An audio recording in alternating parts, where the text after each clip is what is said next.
Hello viewers, இன்றைக்கி நம்ம என்ன பார்க்க போகிறோம்னா டோக்கியோ ரெவெஞ்சர்ஸ் சாப்டர் 197லேருந்து 200 வரைக்கும் தான் பார்க்க போகிறோம்.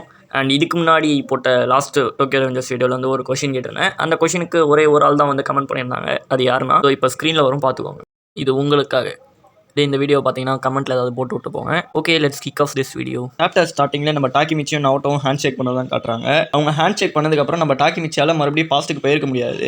அதுக்கப்புறம் தான் நம்ம நவோட்டோ வந்து ஒரு தியரி மாதிரி ஒன்று சொல்லுவான். அது என்னன்னா, லைக் இதுக்கு முன்னாடி நம்ம டாக்கிமிச்சி அப்புறம் நவோட்டோவோட கோல் வந்து என்னது, நம்ம ஹீனாவை வந்து மறுபடியும் உயிரோட கொண்டு வரணும். இப்போ அந்த வேலை வந்து முடிஞ்சிருச்சு. ஸோ இப்போ நம்ம நவோட்டோ வந்து மைக்கியை பற்றி கவலை பண்ணணும்னு அவசியமே கிடையாது. ஸோ இப்போ இவங்க ரெண்டு பேரோட கோல்ஸுமே ஸ்ட்ராங்காக இல்லை. நம்ம டாக்கிமிச்சி மட்டும் தான் வந்து மைக்கியை இப்போ காப்பாற்றணும்னு நினைக்கிறேன், நம்ம நவோட்டோ இல்லை. ஸோ இப்போ இவங்களால அந்த ட்ரிகரை வந்து ஆக்டிவேட் பண்ண முடியல. ஸோ இதுதான் இப்போ பிரச்சனை. ஸோ இதனால் நம்ம டாக்கிமிச்சியால் மறுபடியும் பாஸ்ட்டுக்கு போக முடியாது. இப்போ இதெல்லாம் வந்து நம்ம டாக்கிமிச்சி வந்து சிஃபியூ கிட்ட பேசிட்டு இருப்போம். ஸோ நம்ம சிஃபியூ வந்து கேட்பான், அப்போ இப்போ உன்னால் டைம் ட்ராவல் பண்ண முடியாதுன்னு சொல்லிட்டு. அதுக்கப்புறம் இவங்க ரெண்டு பேருமே பேசிகிட்டு இருப்பாங்க.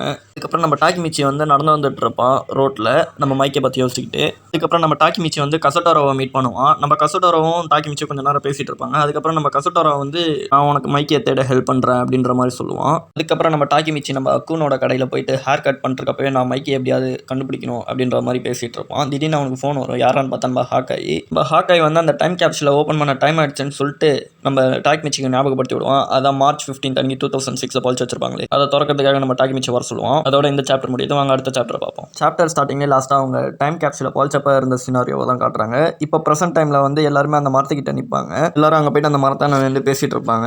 சரி, எல்லாரும் என்னென்ன பொழிச்சிருக்காங்கன்னு பார்ப்போமா. நம்ம சிஃபியூ வந்து ஒரு மேகசின் ஒன்று பொழிச்சு வச்சிருப்பான், ஏரோப்ளேன் மேகசின்.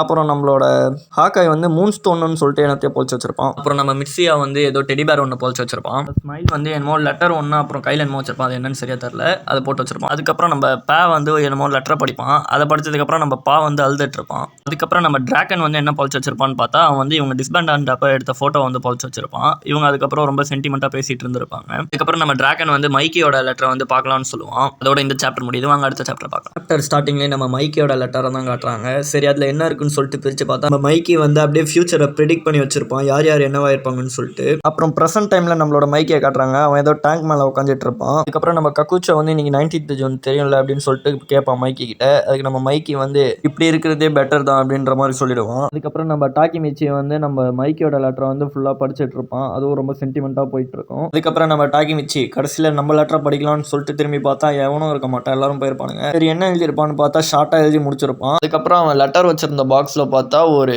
வீடியோ டேப் இருக்கும். அதோட இந்த சாப்டர் முடியுது. வாங்க அடுத்த சாப்டர் பார்ப்போம். ஸ்டார்டிங்லேயே நம்ம டாக்கிமிச்சியை தான் காட்டுறாங்க. நம்ம டாக்கிமிச்சி வீட்டுக்கு எடுத்துகிட்டு போயிட்டு அந்த வீடியோ டேப்பை போட்டு பார்ப்பான். பார்த்தா நம்ம சின்ன வயசு மைக்கியோட வீடியோ தான் வந்துட்டுருக்கோம்.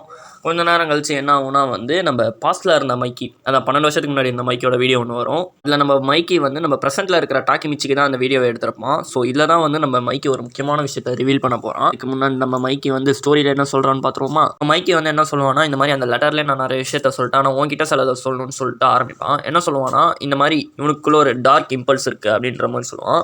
லைக் இதில் தான் மேட்டர் இருக்குது. என்னன்னா, நம்ம மைக்கிக்கு லைக் ஒரு ஆல்டர் ஈகோ இருக்குன்னு வச்சுக்கோங்க. இதை பற்றி தான் நம்ம மைக்கி வந்து டாக்கிமிச்சி கிட்ட பேசிகிட்டு இருப்போம். அதுக்கப்புறம் நம்ம மைக்கி வந்து டாக்கிமிச்சி ஒரு ப்ராமிஸ் பண்ண சொல்லுவான். என்ன ப்ராமிஸ்னா, நம்ம டாக்கிமிச்சி வந்து மறுபடியும் மைக்கியை சேவ் பண்ணுறதுக்காக பாஸ்ட்டுக்கு போகக்கூடாது அப்படின்றதுக்காக நான் இந்த மாதிரி போக மாட்டேன்னு சொல்லிட்டு நம்ம டாக்கிமிச்சி வந்து மைக்கிக்கு ப்ராமிஸ் பண்ண சொல்லுவான். அதுக்கப்புறம் என்னோட சொந்த விருப்பத்தில் தான் நான் என்னோட பாத்தில் போகிறேன் அப்படின்னு சொல்லிட்டு நம்ம மைக்கி வந்து சொல்லியிருப்பான். அதுக்கப்புறம் நம்ம மைக்கி வந்து லாஸ்ட்டாக ஒரு தடவைன்னு சொல்லிட்டு லைஃபை ஹாப்பியாக வாழ டாக்கிமிச்சி அப்படின்னு சொல்லியிருப்பான். அதோட அந்த வீடியோ முடிஞ்சிடும். அதுக்கப்புறம் நம்ம டாக்கிமிச்சி போயிட்டு இருக்கப்ப நம்ம கசட்டோரோவை பார்ப்பான். அவனும் வந்து போன்டனை பற்றி ஒரு இன்ஃபர்மேஷன் கிடச்சிருக்குன்னு சொல்லியிருப்பான்.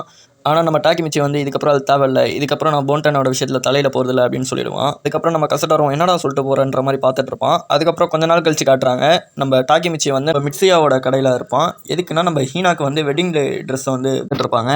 அதுக்கப்புறம் வந்து நம்ம ஹீனா வந்து வெளில வருவா. நம்ம டாக்கிமிச்சி பார்த்துட்டு அப்படியே ஹாப்பியாகி கண்ணிலேருந்து தண்ணிலாம் வர ஆரம்பிச்சிடும். நம்ம ஹீனா வந்து என்னாச்சுன்னு கேட்குறப்ப வந்து நம்ம டாக்கிமிச்சி சொல்லுவான், இந்த மாதிரி ஹாப்பியாக இருக்கிறப்ப மைக்கோட ஃபேஸ் வந்துட்டு போச்சுன்னு சொல்லிட்டு. அப்போ தான் நம்ம டாக்கிமிச்சிக்கு வந்து இதுக்கு முன்னாடி நம்ம மைக்கி சொன்ன வந்து ஞாபகம். இப்போ மைக்கி வந்து என்ன சொல்லியிருப்பான்னா, நான் தடுமாற மாதிரி இருந்தானா இல்லை எப்பயும் இல்லாத மாதிரி இருந்தானா என்ன வந்து திட்டு டாக்கிமிச்சி அப்படின்ற மாதிரி சொல்லியிருப்பான். அதுக்கப்புறம் நம்ம டாக்கிமிச்சி வந்து நீ எப்போ சிரிச்சிட்டே இருப்ப மைக்கி அப்படின்ற மாதிரி சொல்லிட்டு, உன்னோட ப்ராமிஸ் என்னால் கீப் பண்ண முடியாது, நான் போய் ஆகணும்னு சொல்லிட்டு இருப்பான். அதாவது மறுபடியும் நம்ம டாக்கிமிச்சி வந்து பாஸ்ட்டுக்கு போக முடிவு எடுத்துட்டான். அதோட இந்த சாப்டர் முடியுது. இதுக்கப்புறம் எப்படி அவன் பாஸ்ட்டுக்கு போகிறான்னு சொல்லிட்டு நம்ம வரப்போகிற சாப்டர்ஸில் பார்த்துடலாம். அண்ட் இதுக்கப்புறமே ஸ்டோரி வந்து ரொம்ப சூப்பராகவே போயிட்டு இருக்கும். ஸோ மறக்காம நம்ம சேனலை சப்ஸ்கிரைப் பண்ணி அப்படியே அந்த பெல் ஐக்கானை தட்டி விட்டுருங்க. தேங்க்யூ ஃபார் வாட்சிங். Tata, bye bye.